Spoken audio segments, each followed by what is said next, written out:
just starting? Yep, okay. Good morning, everybody. My name is Rose, and give me a second. Okay, I just did a sound check. This is a one-man show. My partner, Paul Kim, is unable to be here, double booking. So it's a song and dance.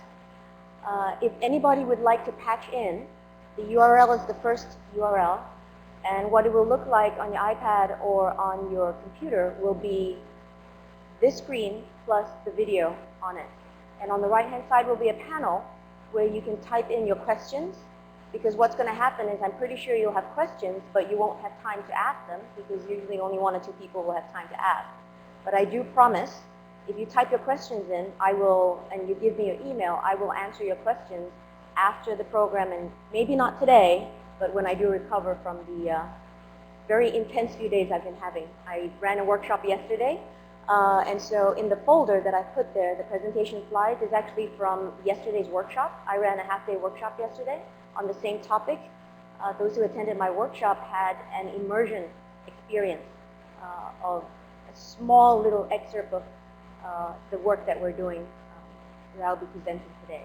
So you're welcome to take a look at those items, and I will be adding more things into that folder. So feel free to go into the folder and take a look. And if you have questions, I will try and address them later on. So without any further ado, let me move on. The title of my talk today is Connectivism and MOOC Culture. And I think everybody has heard a lot about MOOCs, and probably a lot more on the venture capitalist side of MOOCs, how to make it work and how to have it go into the current education system. The talk that I'll be doing today is a little bit different.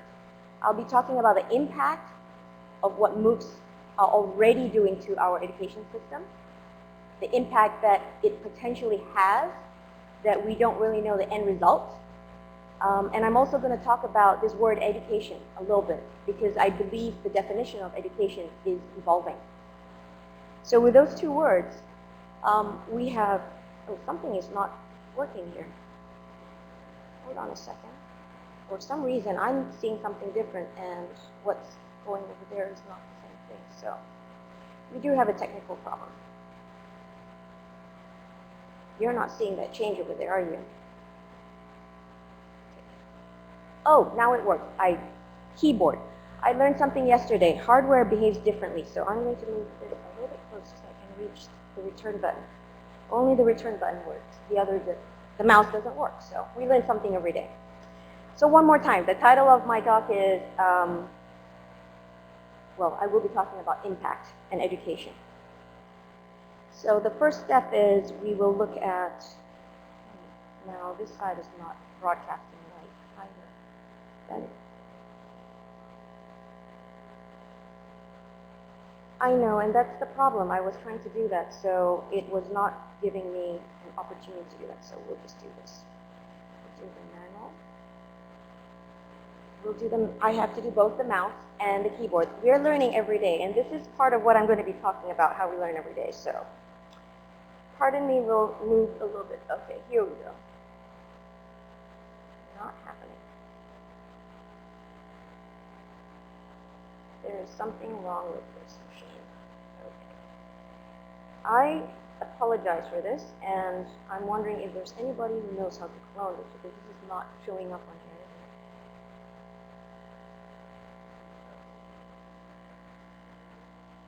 For some reason, it's not changing.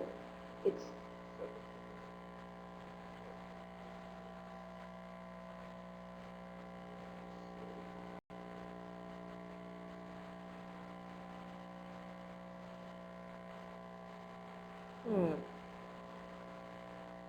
The moral of the story is nobody knows all the answers.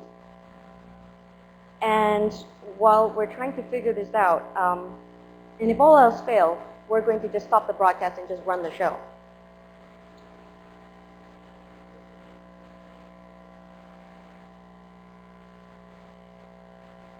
That's the problem. There's another layer. I don't see the button that says duplicates. Fortunately, I'm not.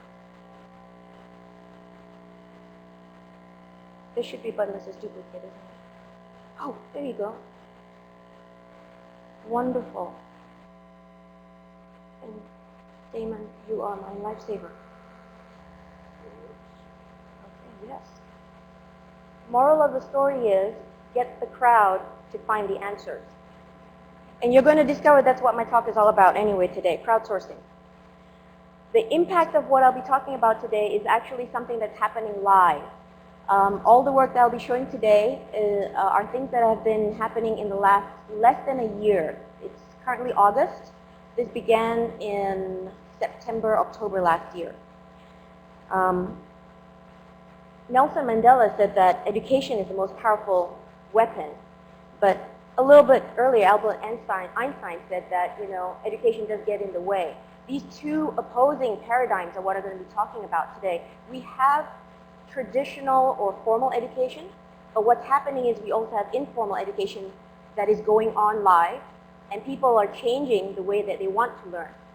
I repeat, the way they want to learn. For those of you who were at the keynote this morning, I asked a trick question to our keynote speaker where I said, are we doing anything to empower our learners to give us feedback? Are we giving our learners a voice? Are we giving them the tools so that when they voice out to us, we understand them?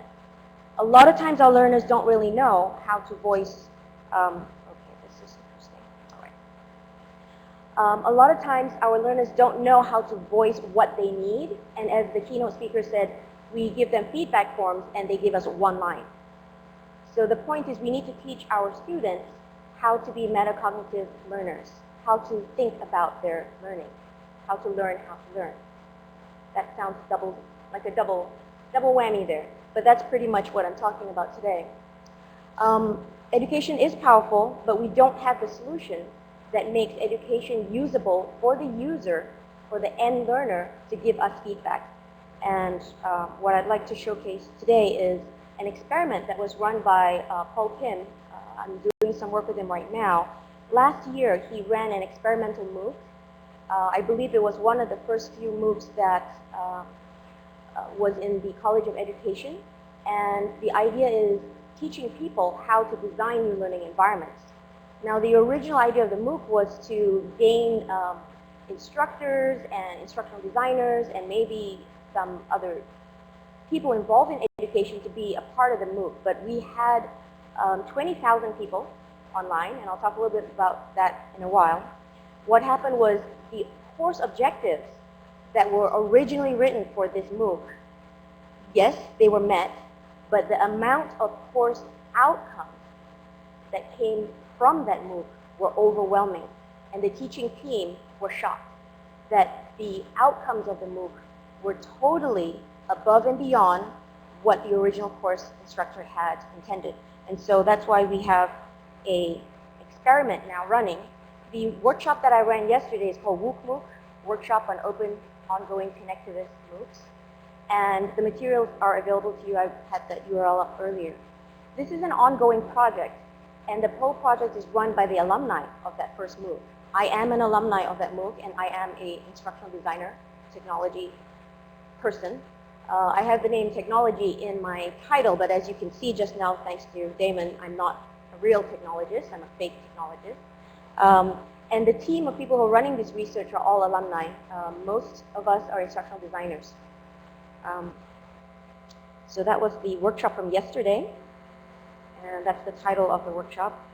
We will be running a second round on August the 20th, and I will be broadcasting it, so you don't have to be at that conference to be in that MOOC, in that workshop MOOC. So the same broadcast address that you are signing in today, I'm hoping to use the same address. In case the address is changed, I will send out an announcement on the website. So I'll show you the URL of that website in a little bit. This is the core team that we have running WOOC MOOC right now. Our intent is to have people be involved in bottom-up engagement. That means as you are experiencing this growth of MOOCs, and we don't know what the MOOC revolution or evolution is going to be, we have no clue what the end form is going to be. Like the keynote speaker said, when the industry of music started, nobody knew that it was going to be what it is today. So the same thing with education. We know MOOCs are changing the world. We know that MOOCs are causing massive change. where we have no clue where it's going to. And what we need to do is to document it as it's going on so that we know how to be ahead of the game. And so this project is a call for everybody, students, teachers, instructors, and administrators, to document what you are observing and what you are experiencing so that we know what is happening and so that we can actually be ahead of the game and not be caught with hundreds and thousands of people losing jobs the way the other industries had experienced. So this is bottom-up research. The people who are currently on this project, that's the map. The red lines were the people who were involved in running this workshop. Yesterday was our pilot workshop. And the yellow are the core team who are now currently doing this research. And I'll give you a profile of some of them. We have one person in Pakistan who is a student, undergraduate. We have another person in Egypt who is a PhD candidate. We have another undergraduate student in China. And of course, we do have people in Stanford, Paul is in Stanford, of course. I'm in the University of Nebraska-Lincoln. So we have a variety of people involved in this. This was a photograph from yesterday's workshop. I'll be giving, that's the URL to the community space, the Google Plus space. You don't have to worry about writing all this down. If you're patched online, we can get that over to you when this talk is over. So I'm just going to go right through. Let's take a look at what connectivism and MOOC culture means. Here are 5 observations that we had from the original MOOC, which was Designing a New Learning Environment, DNLE. And we gained the feedback from ground up. The students who are in the MOOC, as I said, were mostly instructional designers and professors and teachers, so educators. So the amount of feedback and the amount of buy-in that we have now to run this follow-up research is pretty high. A lot of people want to be a part of this. Nobody's getting paid. This is totally a volunteer effort by the alumni of that first MOOC. And I said just under 20,000 students were involved in that MOOC from 170 countries. Age-wise, the youngest we had 2 groups of middle school kids. One was in California, and the other group was an international group. We interviewed the group from California. It was really interesting. It was a group of kids about 12, 13 years old, and because 2 of them were below 13, and technically you're not supposed to have an account online below 13, one of the dads decided to join the MOOC just to be a chaperone. So we had a team of kids who were in that MOOC at 13 years old. And the oldest one we had was a person who marked above 85 years old. We don't really know how old he is, and when I asked him, he was too shy to let us know. But we do know we have some senior citizens involved. The third thing that we observed from the original MOOC was that a large number of the alumni became extremely interested in doing follow-up research. These are people who are not in the research field. These are teachers. These are people on the ground who are, in this morning's keynote, the people who are implementing the curriculum that other people design. But they want to be a part of that process, and they want to learn what does it actually take to do research and education. So they are volunteering to be a part of some of the research that's already ongoing at Stanford. The project, for example, that I'm currently helping out with is SMILES, Stanford Mobile Inquiry-Based Learning Environment. And it's really interesting because we have kids, 9-year-olds and 13-year-olds, children of the MOOC alumni who are now doing testing, beta testing, and feeding back data to the platform programmers. So we're doing this reverse feedback right now. We're having the students have a say, students have a voice, and because they're not graduate students in college, when they give us feedback, they're not giving us feedback in your typical survey form. A 9-year-old is not going to be able to fill out a survey form. So we're doing 2 things. Number 1, we're developing new kinds of forms that can be used by the kids. And 2, we're teaching the kids to become action researchers. So we're actually giving them the tools to understand what is Bloom's taxonomy and how do you actually improve an activity. Fourth one is some of the alumni who were involved in that original MOOC are doing some pretty amazing work in their own careers.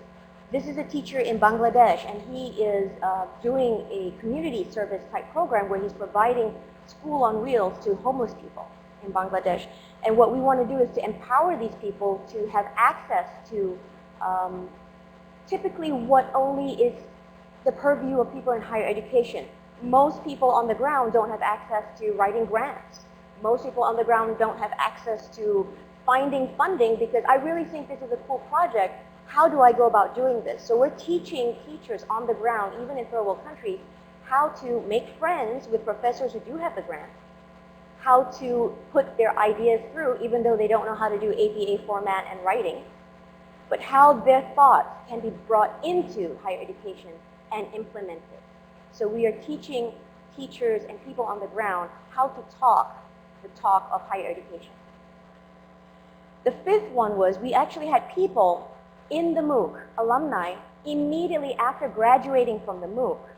And granted, I use the word graduating, even though it is an informal education. We use the word graduate because quite a number of them proved to show that the amount of work and the amount of dedication they put into the MOOC, even though it's not credit, even though it's not going to be accepted by any employer for grounds for getting a raise, these people put in so much energy and effort. Some of them actually produced their own MOOCs. Peace Game Online is a MOOC that was run right after the original MOOC was run. It has concluded, and they're about to prepare for the second iteration of MOOC that is being run.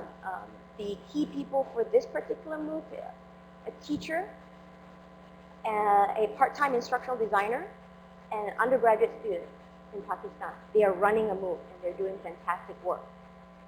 So what are the 5 things from those observations?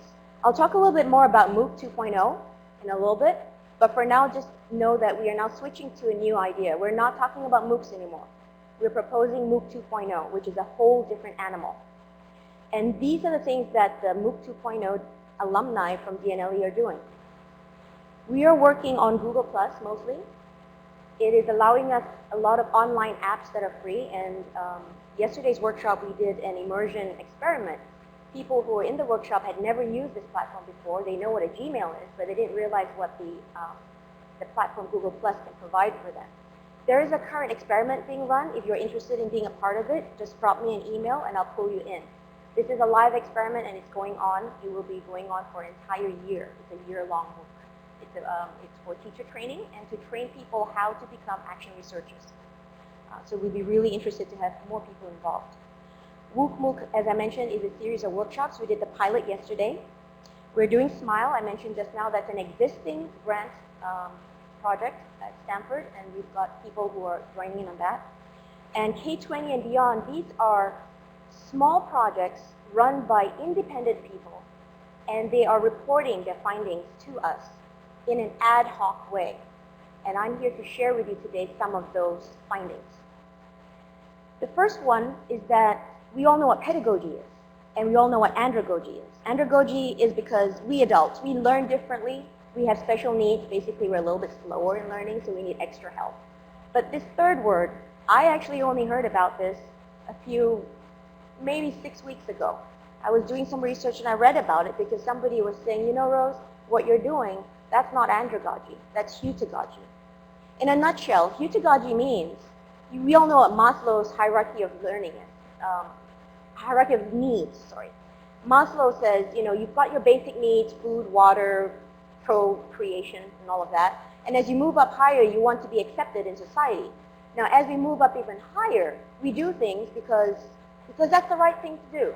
And we do it because we want to and because we have to, otherwise we can't sleep at night. Now, that's a heutagogical learner. A heutagogical learner is not just a self-directed learner, but a self-determined learner. You do not need to motivate this type of learner.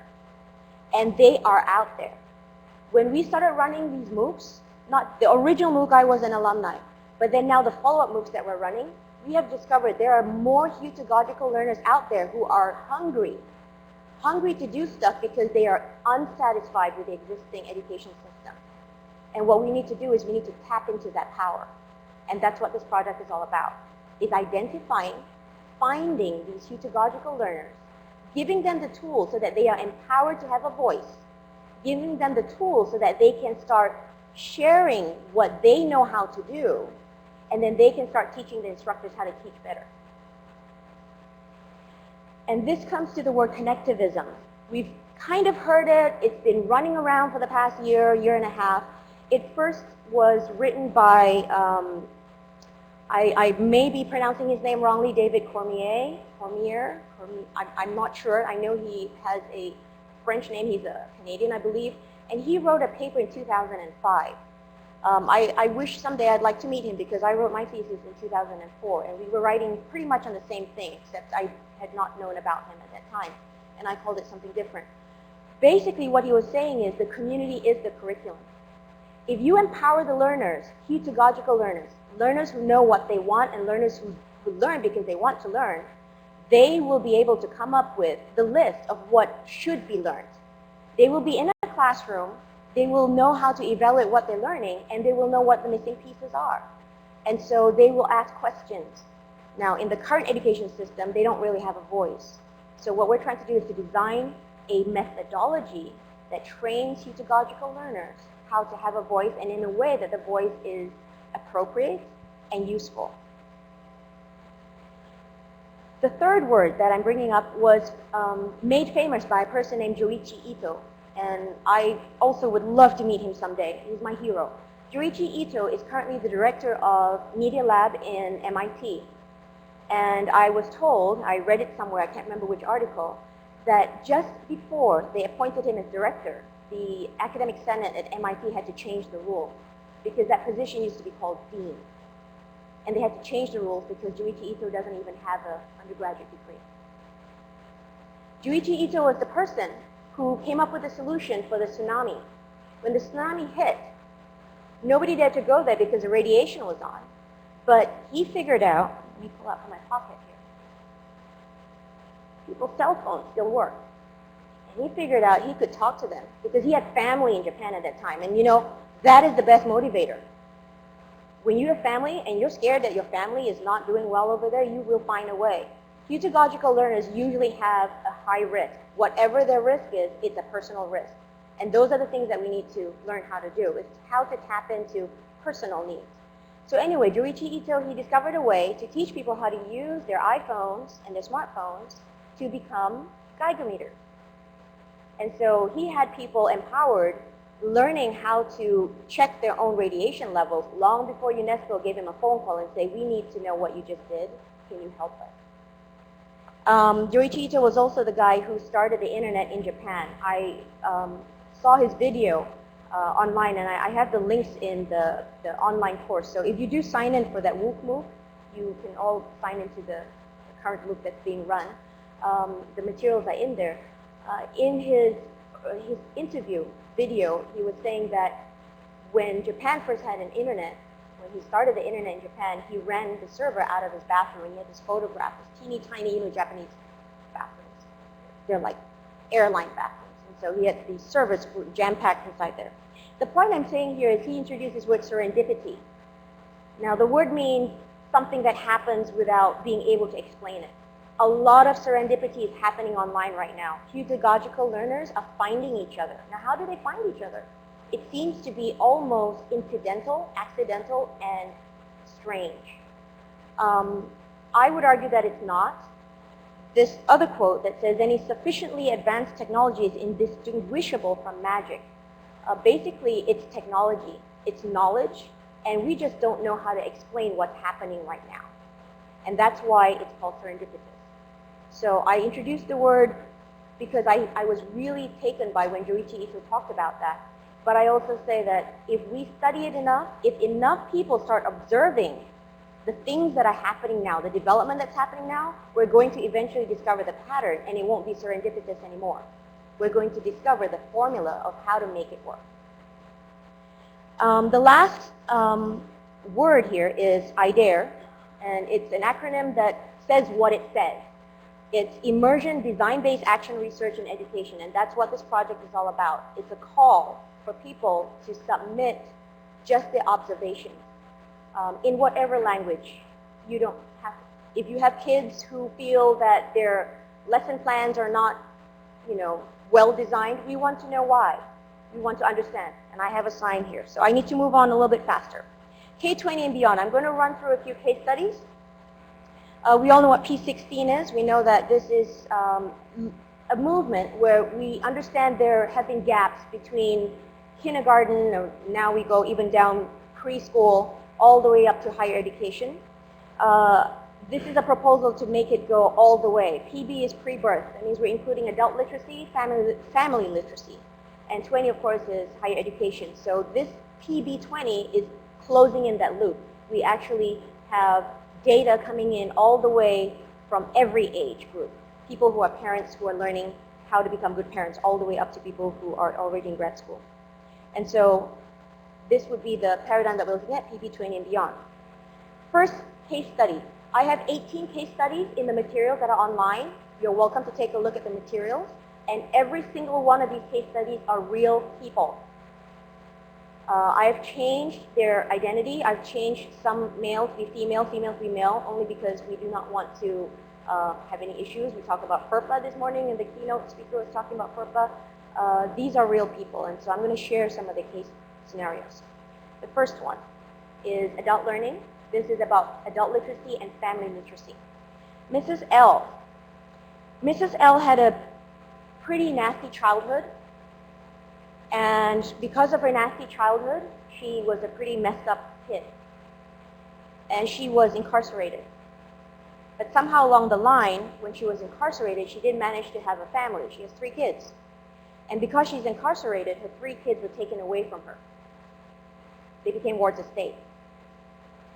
But she came out of prison without a GED, with nothing. So how does she fit back into the system? It's a chicken and egg. She can't get a job because she doesn't have a GED. She can't get a GED because she doesn't have money. She needs to get a job. She tried everything. She tried going through the typical community college GED courses, but the courses are not designed for somebody who is trying to fight to get her children back. Her first priority was to prove to the judge she's a good mother because she wants her kids back. What we taught her was, we taught her how to live online. Her entire learning was through online. She had a cell phone. We did absolute mobile learning with her. She had no home. She was actually living out of a rented room. We taught her how to create her online personality, her online persona. She had no record. The only record she had was from the police. So you can't go for a job interview if your only record is from the police. We created a Facebook, and every time she was allowed visitation rights with her kids, we said, take pictures, upload, create albums, go blog about your time with your children. This way the judge will know that you are spending quality time with your children. So you can imagine we helped her to create blogs, we helped her to create an identity online. We also helped her to write her own report. She was given one of those free lawyers, but then the lawyer does the typical thing, just like education. There's a traditional typical thing. We taught her to write her own report. She wrote 27 pages of why she felt she should be given her kid back. And then she uploaded it onto Google Apps, Google Drive, so that she could only go and use the computer at the library when she was allowed to, go unsupervised. And eventually she learned how to use her cell phone to do all her communication, where she would then just upload from the Google Drive and work that way. So you can imagine, I don't need to go into detail. She won the court case. She got her kids back. And that was an amazing feat for somebody who didn't even know how to use a computer, who didn't even have a high school diploma, and who had been incarcerated for a while. Second person. Now this is a little bit closer to home. I think in the case scenarios, I called him Professor K. Now we all know in higher ed, we are crunched for budget, and everything has to be the bottom line. So the first thing is enrollment expansion, classes start getting bigger. This case study was a person who was used to teaching 1 to 20 ratio, and suddenly one semester he had a half a semester lead time, and he was informed next semester, instead of having 13 sections taught by 13 different professors, and each section being 20 to 25 students, they combined 5 sections into one. He was supposed to teach 150 students. Don't worry, we'll give you 2 TAs. 150 students. Now what is the repercussion of that? First of all, we do traditional assessment. In a class, we always ask students, double type. Can I just take a vote here? I'm going to keep talking. We'll reduce the amount of questions. Is that all right? Because I want to finish, and then you can tell me your questions online, and I will promise to answer that. Is that all right? Okay, so traditional assessment. We had to totally redesign this course because at 150 students, the kind of quality that we wanted the students to do, and more important than that, the kind of quality we wanted the instructor to be able to give back to the students. At 150 essays to grade, even with 2 TAs, come on. No way, it's not going to happen. What's going to happen is the students are going to work so hard, they're going to work so hard, they're tired and bored, and some people will not do the best job. And then, the papers are not going to really get, people are going to skim through. I mean, how many people skim through? When I used to teach, my God, I used to skim through. And then what's going to happen? You're not going to like teaching this course, and we're going to have both unmotivated teachers and unmotivated students. And last but not least, who is going to read these papers after they're all done? What's going to happen to them? They're going to get put in the closet somewhere, and these paper artifacts are never going to be used by the students for their job interviews. So we wanted to create something different, something that the student uses, the student makes these artifacts, and those artifacts can be used for the next job interview. So we redesigned the entire course. The third item is that we wanted to address connectivist culture. Everybody's mobile. Students are just tech savvy, and when they're not tech savvy, they know how to Google it. So don't worry about teaching the students how to do something. They can figure it out. And guess what? The instructor has to figure it out too. So when this instructor came to me and said, Rose, I need to redesign my course, I said, only on one condition. You in with me? We die together. And we did. And he's loving it. And now, I'll just fast forward kind of the ending story. All the other sections, they want to change to this model.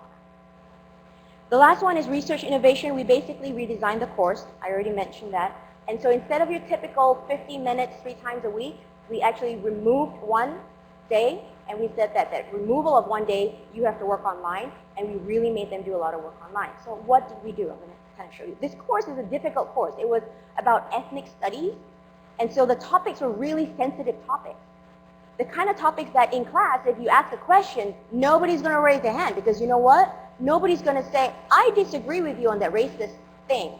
Nobody is going to dare to put their opinions out. And so we redesigned it so that the sensitive feedback, the sensitive engagement, we allow students to give engagement through online measures. So that's why I have you guys today. If you want to give me questions, please type online, because you're actually going to be simulating the course that we redesigned. You don't need to raise your hand in class. You provide feedback online. This way, everyone has an equal voice, not just the loud students in class, not just the students who are the teacher's pet in class. Everybody has an equal voice by talking online. Anyway, this is a difficult subject. And what we did was we designed a pretty, I would say, somewhat complex evaluation system. The whole assessment system was changed. We use wikis, and I call them layered wikis. On my campus, we use Blackboard, and so there are some tools. They have interactive rubrics tools. They have, my favorite tool is called version capture. When a student uses the wiki tool, I can set the wiki to record every save. So per student, we know this student did 89 saves this semester. That student did 46 saves. So not only can we grade the end product, we can actually photo capture every step of the way. So there's no more argument. I did so much work. We can go into the system and check out and see, yeah, you did all the work in the last 3 days. Or the student actually did work progressively. So we activated some technology in the class. We designed the entire system so that the evaluation is formative and summative. This is a sort of a genericized look of how that wiki was done. And we trained students how to give feedback to each other. So we have a lot of this peer-to-peer learning and peer-to-peer reviews. And I'll show how that works. Remember how I said we did not want them to write papers. Papers that nobody wants to read after the semester's over. So what we did was they still do their reading, 3 chapters a week. But instead of writing a paper, they produce a 30-second video. Synthesizing, Bloom's level 5, creation. Synthesizing what they understood from that reading. 30-second video. It's really hard to do a 30-second video about racism or about gender issues, GBLT. They had to really read and extract and take out the rudiment elements to become creative video. This is a typical weekly lesson. what happens is all 150 students submitted online the URL of their YouTube videos, and grading was every Monday morning, Monday lunchtime, brown bag. The professor and his two TAs had a great time grading because it was always brown bag lunch, and during brown bag lunch, they watch 150 30-second videos. Isn't that cool for a grading exercise? So they love grading, and they picked the top 5. So on Wednesday, when they go back to class, I will say this, the first time we did it, out of the 100+ students, we had 3 people absent on that first time we did this exercise. I'll tell you what the exercise is. We had 3 people absent, and we had about 5 people sauntering in late. Everybody comes late to class. But by the Friday class, nobody was absent. Nobody came late to class for the rest of the 15 weeks. And there was one student who broke his leg, and he begged me to please broadcast so that he can be there every time we ran this activity. What's the activity? So 30-second videos. All the students submitted online, and they were just, so is my video going to get chosen this week? 5 videos. So we made this into a gamification. We made this so that the students had their videos chosen, and in class, we said, bring your own device, bring your cell phone, bring your iPad, bring your laptop, and right at the front of the class, at the beginning of the class, that nobody comes late for class, the activity is the professor will show the video. In 30 seconds, you play it, and then everyone ready, set, go. They're supposed to type their feedback, their reaction to the video. So we opened up a discussion board. Everyone typed in their response. They're only given 3 minutes to 5 minutes to type their feedback. I mean, metacognitive learning. What did you learn from this video? Did this video that your peer created, did it actually get the gist of what the reading was? So they were grading their peers. And you can imagine the sound, 150 keyboards, sound in the room, everybody hacking away. I was just so verklempt the first time. It's wonderful. It's just a wonderful experience. And so we gamified the course. We made it creative. We had engagement from students. There was diversity of opinion because everybody had a voice in the class, not just the loud students. We had clarity because when you have transparency, there's feedback, there's the word transparency somewhere. Okay, transparency. Because the feedback was transparent from peers, there's no shyness, and you actually get a lot of clarity from that. There's autonomy. Each student can do whatever they want to do, but then, of course, because it's all public, nobody will dare to do something inappropriate. And they police themselves. And this is what crowdsourcing is. And we had one gentleman here who just demoed that this morning because I don't have all the answers. I'm not a real tech person, and I didn't know what I was doing on my laptop. So crowdsourcing is a very important aspect in this model of what we're doing. The next case study, K-12 education. This is an experiment that I did some years back when I was doing TRIO programs. I did 3 years of iterations. So we had 3 different cohorts of students. I'm totally out of time. 1 minute left. Okay, I'm going to really just go through. So I'm not even going to go through any of that. We taught the kids how their brain works. And these were 11-year-olds in 5th grade. And they were given the same lesson plan that when I used to teach psychology of learning to undergrads. But what happened was, through the whole year-long curriculum that we created for them, they learned how to be better learners, and they learned how to tell us what they learned. This way, the teacher knew what they were learning and what they were not learning, and so the teacher could improve their teaching. So we'll just go. Last one, heutagogy. This one is the group of people who are working with me, including myself. I'm an alumni of that MOOC, and this is what we're doing now. We have a problem with the current education system. I know I do. I have a big problem with the current education system because it is a one-size-fits-all box. You have students who are homeschooled, you have students who are in different types of environment, and yet we all give them one curriculum. We also have the larger community, where people come from different communities, yet the entire state has one curriculum. And the way to customize it, not all teachers are able to customize it, because they don't have the tools to design their own curriculum. They follow the same curriculum, the same standards. Now we've got this in a global scale. We have students, we've always had traditionally students from other countries coming here for our higher education. But with MOOCs and everything else, it has now gone viral. We're out of time. I'm just going to keep going. The fourth one is connectivity, and that makes it even worse. So here's my key word is, we have cognitive refugees, people who do not fit into the education system. And that is our core problem. So I reworded the word core. I mean, we've got core competencies. Okay. Core is redefined in my terms. Core is cognitive refugees, people who do not fit into the current system. So we are still going based on the 3 R's, reading, writing, and arithmetic. By the way, did anyone notice that's the wrong spelling? It's not even R's. And in the new world, we've got different kinds of literacy. So here's the proposal. It's 5 R's, and these are really spelled with R's. And so these are online literacies that we're looking at. So we're not doing the Paulo Freire's conventional pedagogy of the oppressed, where everything is a banking method. We tell the students what to learn.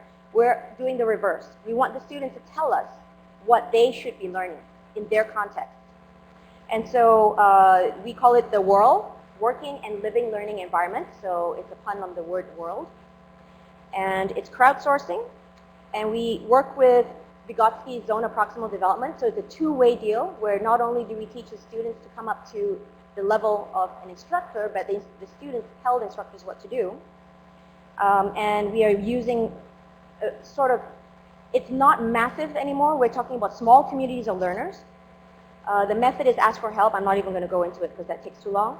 But the technique is called step-by-step. Solving techno problems or technophobia by stimulating technophilia. Basically, it's getting learners to be excited. And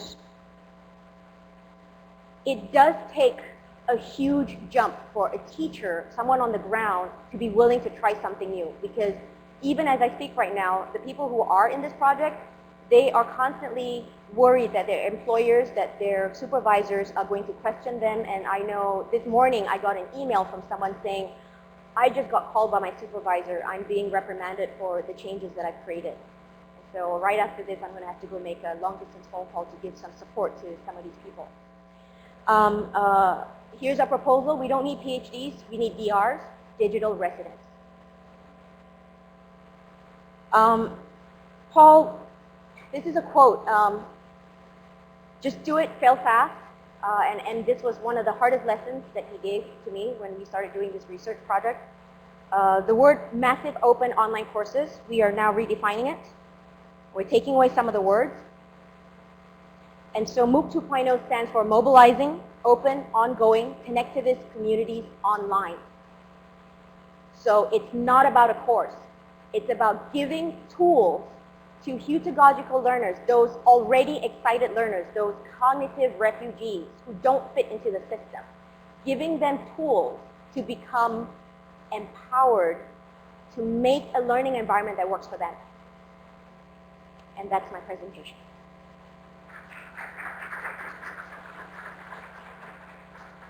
And I apologize for going over time.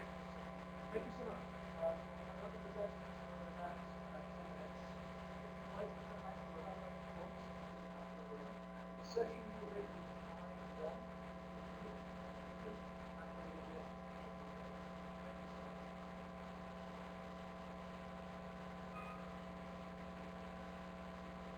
Yes. Hold on 1 second. Let me